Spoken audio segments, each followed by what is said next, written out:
Il y a des paysages magnifiques sur l'île de Chicalor, avec des champs et de jolies collines plantées d'arbres. Il y a également de magnifiques châteaux. Les locomotives adorent y conduire des visiteurs.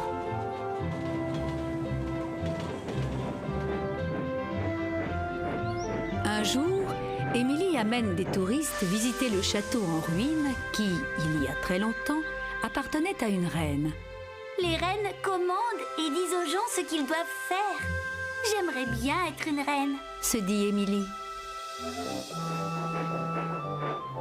Sur ce, Toby et Percy arrivent en bas de la colline, non loin du château, pour chercher des wagons. C'est la première fois que Percy travaille dans cet endroit. Tu as vu le vieux château? Demande-t-il. Tu sais qui y vivait? Un roi et une reine. Lui répond Toby. Ils régnaient sur l'île et disaient à leur sujet ce qu'ils devaient faire. Percy ne quitte pas le château des yeux et rêve de roi et de reine. Percy, s'écrie Toby. dépêche-toi, on a beaucoup de travail aujourd'hui.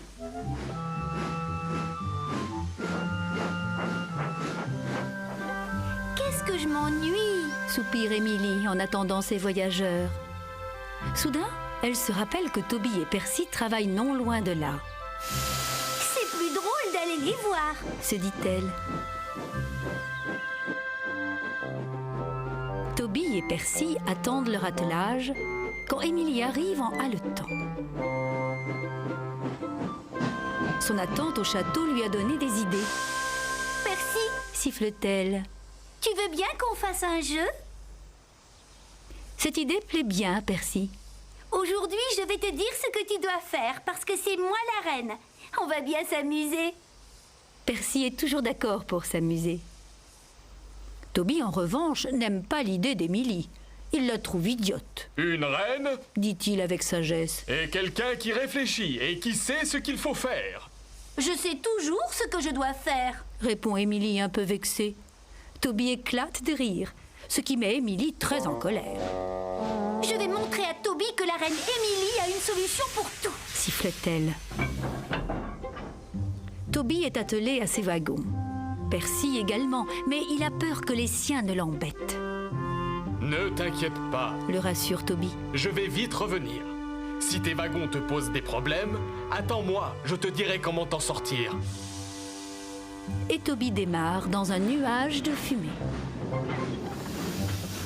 Les wagons de Percy se mettent à grogner et à gronder. Ils cliquettent et s'entrechoquent. Percy a raison, ils sont pénibles.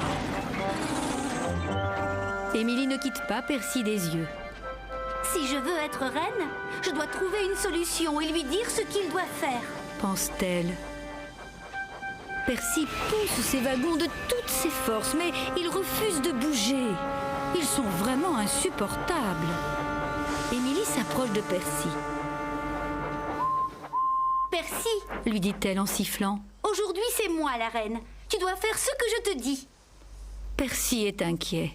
D'habitude, c'est toujours Toby qui trouve la meilleure solution, Viens sur ma voie avec tes wagons. ajoute Émilie. Elle est plus rapide. Ils ne pourront pas se plaindre. Et Toby sera content quand il verra le chemin que tu auras fait. Percy a envie de faire plaisir à Toby, Entendu, Majesté, à tes ordres. dit-il. Émilie est très contente d'elle. Elle regarde Percy partir dans un énorme nuage de fumée.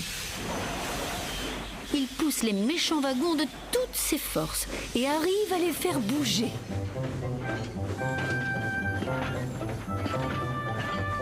Émilie lance des jets de vapeur, trop heureuse d'avoir trouvé la solution au problème de Percy. Tout à coup, on entend un bruit épouvantable. Les wagons heurtent Mévis, qui attend sur la voie. Un gros nuage de poussière se forme. Heureusement, il n'y a pas de blessés. Mais le chargement de pierre de Mévis se répand sur toutes les lignes. De plus, en déraillant, un des wagons heurte un poteau télégraphique et le fait tomber. « Percy, S'écrie Mévis. tu n'as rien à faire sur cette voie !» Émilie est très ennuyée. Pour couronner le tout, un autre accident se produit. Les roues de Toby heurtent le poteau télégraphique et il déraille lui aussi. Émilie sait que tout est sa faute et ne sait vraiment plus quoi faire. La ligne du téléphone est coupée, donc impossible d'appeler au secours. Mavis ne peut pas bouger. Elle est coincée au milieu des wagons. Percy ne peut pas bouger non plus. Toby, je suis désolée. S'écrie Émilie au bord des larmes. Je suis une mauvaise reine. J'ai beau réfléchir, je ne trouve pas de solution. Toby laisse s'échapper de gros jets de vapeur. J'ai la solution! S'écrie-t-il. Émilie, tu vas aller chercher du secours. Émilie sait que c'est la meilleure chose à faire et fit la triple vapeur.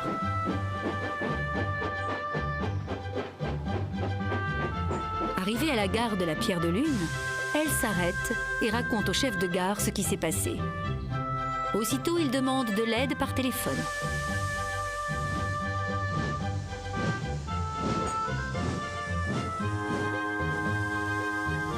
Peu après, Toby est remis sur ses rails. Il n'y a que son chasse-pierre qui a besoin de réparation. Quand Émilie retourne à la gare de triage, elle y trouve le gros contrôleur très en colère. Émilie, Gronde-t-il. tu as provoqué des problèmes et du retard. Heureusement que Toby a trouvé une solution. Ajoute-t-il sèchement. Je suis désolée. Répond Émilie. Trouver la meilleure solution, ce n'est pas aussi facile que je croyais. Ajoute-t-elle. À l'avenir, je laisserai cette tâche à un roi ou à une reine. Ou à Toby.